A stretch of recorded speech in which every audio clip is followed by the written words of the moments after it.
Greetings, my name is Alia and you're listening to the Pixie Dust Podcast. I am a mentor and poet that focuses on the subconscious mind and subconscious healing, specifically when it comes to manifesting and creating the reality you desire. Today, we're talking about one of my favorite things, which is also one of the hardest things, which is shadow work. It is a heavy topic. And the reason it's so heavy is because shadow work is essentially uncovering the unconscious parts of yourself and making them conscious, making yourself aware of them. Now, I actually got really into shadow work maybe like in the past 2 years. And then in this past year, I started doing like quite a lot of it. It purged me. It purged me beyond more than anything I ever thought I could be purged before. I started reading Carl Jung as well this year. I knew about shadow work actually before. I've always known about Carl Jung, but I knew about shadow work before I read about Carl Jung. But then I started reading Carl Jung this year as well.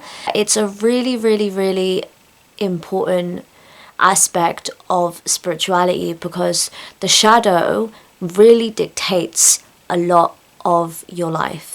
And the reason it dictates a lot of your life is because we react unconsciously to a lot of stuff and we don't realize why we're reacting unconsciously to stuff. So I'm going to talk about what shadow work is first of all. Shadow work is essentially understanding the triggers and the core parts of yourself that you don't necessarily pay attention to. And it doesn't necessarily have to be stuff that you dislike about yourself, but it's stuff that makes you uncomfortable, it makes you uneasy. It's stuff about yourself that you don't necessarily acknowledge or want to acknowledge. It's stuff that when you're getting triggered by other people, it's because something inside of you is being triggered. And so what is that aspect of shadow? My favorite quote is from Carl Jung, of course, which is, "Until you make the unconscious conscious, it will direct your life and you will call it fate." And what that means is that those parts of yourself that you keep hidden, that you don't acknowledge, when you go about your everyday life and things happen that trigger you, they're triggering you because of those unconscious parts. But because you don't understand why you're being triggered, you think it's just separate from yourself, and you think, oh, well, this person did this to me and they suck, and that happened because of something outside of myself.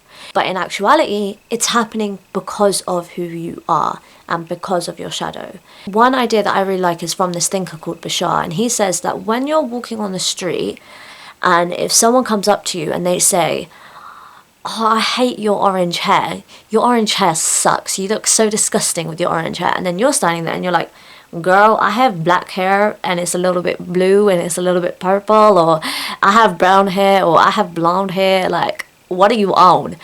You don't get triggered because you recognize that the way that they're responding to you is because of them, how they feel, what they're going through, their perception of reality. It's not you. And so you don't take personal offense. But when someone says something to you that you take personal offense to, for example, you suck at writing, your writing is boring. This is just an example of, for me, like if someone said, "Your writing is really boring, I don't find it interesting, you're not a very good writer," that might trigger me if I don't believe in my writing, if I don't think I'm a very good writer, because then it's hitting a nerve, it's confirming a belief that I already hold. And maybe it's a belief that I'm not conscious of. Maybe I don't consciously know that I don't think I'm a good writer. But when they say it, I get reactive and I get upset because I'm reinforcing that idea. So what are some aspects of the shadow? These could be things like shame. These could be things like selfishness, anger, insecurity, reactiveness in regards to being too aggressive, being too angry. And so when you're thinking about your shadow, you're thinking about those parts of you that expose something and trigger something within your own belief systems. So one way to think about what your shadow could be, or where your shadow lies, is thinking about, well, where in my reality do I get triggered? Where do I feel reactive towards? In what situations do I become overwhelmed? And thinking about why. Your shadow is normally something that is kind of easy to identify when you start paying attention to how you respond to other people. Because a lot of the time when other people trigger you, it's a mirror. It's mirroring something inside of yourself. So for example, if someone is doing something selfish and you get upset, that's calling in the possible idea of thinking about where in your life do you adopt those kinds of traits? Where in your life are you selfish? It requires a lot of self-reflection and honesty, which can be really hard to do. I 100% recommend therapy, by the way. I haven't talked about this before, but therapy is so great, so important. I've always had this belief of we exercise our bodies every day. We all think exercise is important. We know it's important, but we don't exercise our minds. And exercising your mind is just as important. And so, yeah, getting therapy can really help you become a bit more self-reflective in your areas and where you're struggling, and also become self-reflective of who you are and where your triggers are and everything, because it can be like kind of difficult sometimes to be honest with yourself about who you are and where your flaws and everything are. Becoming aware of that and becoming honest with yourself can be really helpful if you do that through therapy.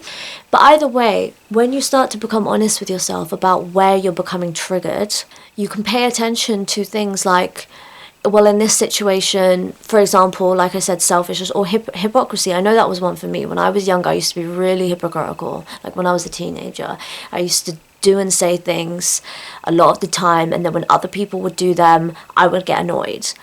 And it was like, well, you're doing the same thing, so how is it fair that you're getting annoyed?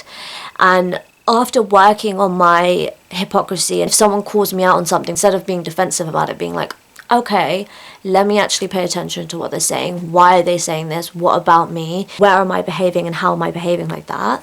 Especially because if it's someone that loves you and they're calling you out on something, most likely they're not doing it from a place of pettiness. They're doing it for a genuine reason, and paying attention to what they're saying can be really helpful for your own self-growth. That's something I've always also really believed in.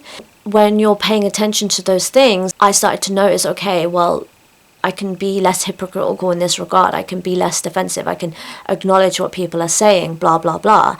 And then eventually got to a point where I stopped being hypocritical. I started paying attention to what people were saying, and if they were pointing things out about me, I would pause and I would listen and I would say, okay, why are they saying this? And I mean, now when someone's being hypocritical, it doesn't trigger me at all, because I'm like, well, that's a you problem. That's something that you have to deal with. I don't care. It doesn't bother me. I know the truth. I know who I am. And that only came because of the shadow work, because I was able to understand, okay, this is where I'm adopting this. You start getting less offended by it, because you stop attaching your own personal meaning and your own personal beliefs to it. It takes a lot of self-reflection, as I said. It takes a lot of self-evaluation, and one great way you can start to understand yourself, like I said, is paying attention to your reactions. You don't necessarily need to start by changing your behaviors. Just pay attention. The first step is just to become aware. Once you become aware, then you can start to change and shift, but you need to be aware at the beginning. So just being aware, like when you have an emotional reaction inside of your body that feels uncomfortable, you know you're being triggered, and so you can pause and be like, okay, this something is triggering me here. What is triggering me? Why am I getting reactive to this? And starting to pay attention to that. Even if in the moment you just react and you can't pause, you can go away and self-reflect afterwards and think about, okay, well, why?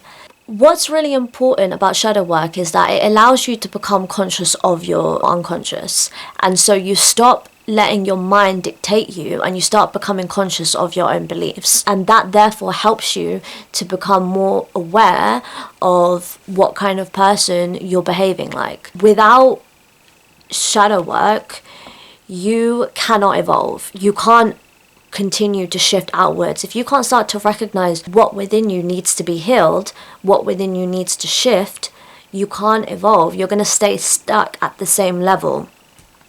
And so what it does is it exposes your limiting beliefs and it heals your relationships, so that you can start to understand in what aspects of your life you're behaving in an unconscious manner.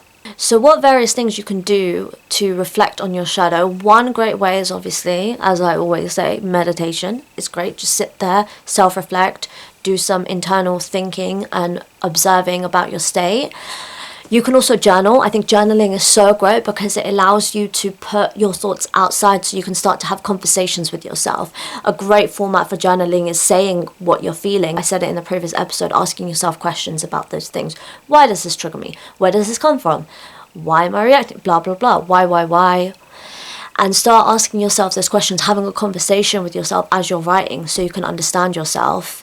As I've said, obviously another really important way to become aware of your shadow is to start observing your reactions. So paying attention to where you get triggered and then thinking about why. And that can come after the fact. So not always in the situation you're able to do that, but afterwards you can sit and you can reflect by being more responsive as well. So instead of reacting to what people are saying, thinking about asking them questions. Okay, I'm so sorry. Why do you feel this way? What have I done? What specifically is triggering you, or what specifically have I done that is affecting you in such a way? Obviously, recognizing your triggers also comes with thinking about the root of where they come from. So what in your childhood, where did this stem from? Where did this reaction start? When can you remember that you first started feeling these types of emotions and having these types of reactions?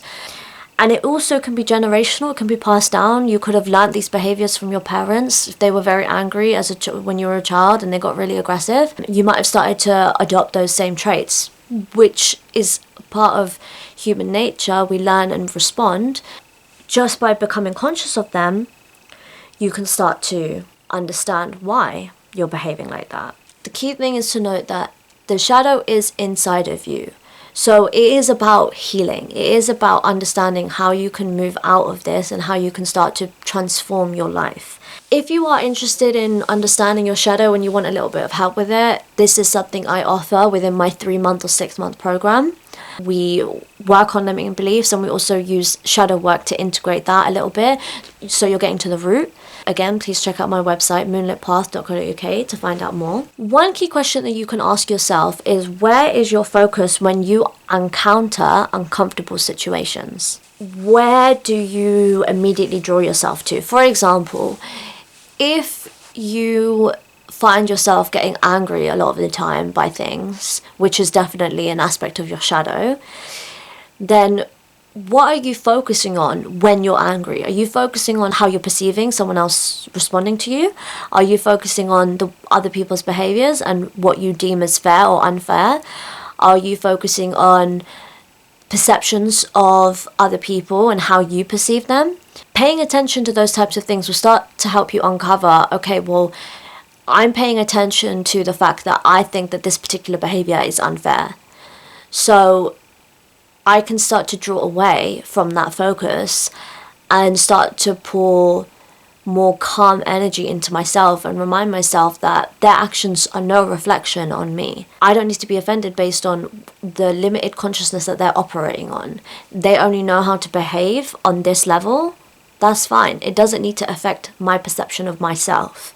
So then I can draw myself out of that. It allows me to become less angry at what they're doing because I'm no longer equating my self-worth or equating my identity based on their behavior. It's also really important to think about how you're perceiving yourself. Are you viewing yourself in these situations as the victim? Do you think of yourself as someone that things are being done to, that you have no control over? Or can you start to focus on your inner, where you can recognize the areas of your life where you do have control, where you aren't the victim? For example, your responses, your thoughts.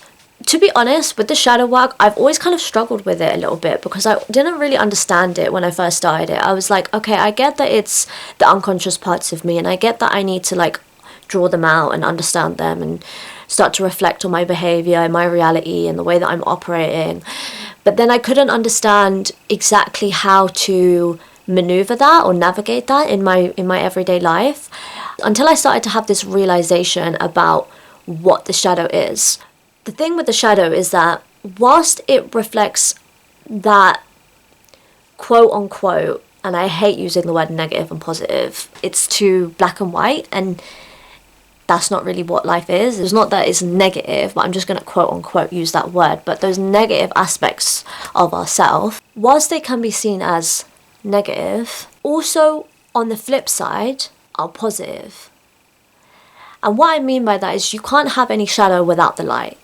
You can't have the moon without the sun. And what that means is that those aspects of your shadow are also your superpowers. So for example, if you get too angry and aggressive, that also means you're really passionate and caring.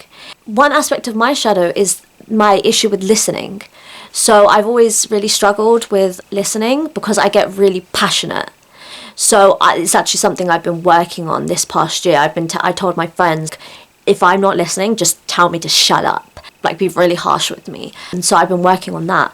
That aspect of the shadow where I'm not listening also means that I'm really passionate and enthusiastic in my conversations, and I have a lot of interesting things to say.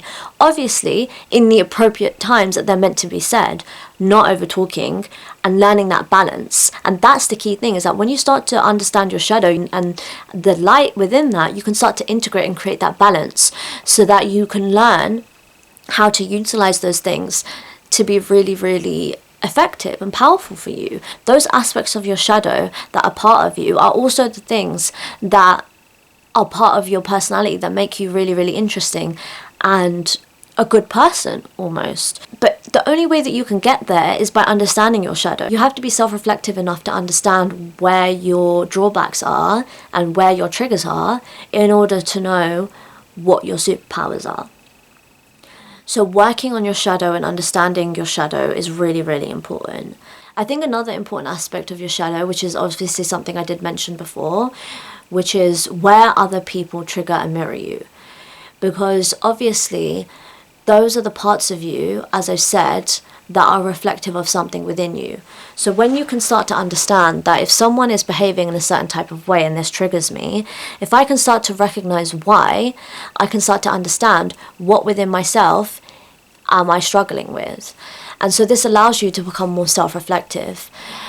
I think that shadow work is a really intense thing that you shouldn't be trying to do all the time, because it can make you go a little bit crazy to be 24/7. Oh my God, if I'm getting triggered, I need to constantly self-reflect. No, allow yourself to be a human. Allow yourself to sometimes just react. You are human. But when you can start to integrate this and start to practice it at moments in your life, you can start to utilize it so that it becomes something that you can create with. And I think that that's a really, really powerful thing, because when it comes to manifesting and creating your reality, the unconscious parts of you will dictate how you manifest. And so when you can start to become aware of them, you can start to understand, what am I creating? What am I manifesting? If I'm angry all the time, I'm probably manifesting into my reality situations that continue to trigger that emotion. If I can learn to utilize that anger into passion, I might draw things in that make me feel really passionate. And then there you go, I'm doing things that I love with my life because I'm really passionate all the time. It really is just understanding that aspect of yourself and learning how to navigate your shadow. I will also actually say one other thing. A lot of the aspect of the unconscious always comes back down to this root of fear. There's always a fear of something. Fear of failure, fear of exposure, fear of being seen, fear of not being valued. So when we're thinking about fear, we're thinking about, well, that is to do with my own perception of my reality. It's not real. It's not true. I think ultimately I've said everything that I want to say about shadow work. It's a really heavy topic. It's something that I can continue to discuss if people want more on it. There's so much more that I could say, to be honest. But that's kind of the key foundation, is understanding what triggers you, what aspects of your shadow you have, and how to integrate out of them. Self-reflecting on those parts of yourself. I will be so for real, when it comes to changing those aspects, the moment you become conscious of them is the moment that you've changed.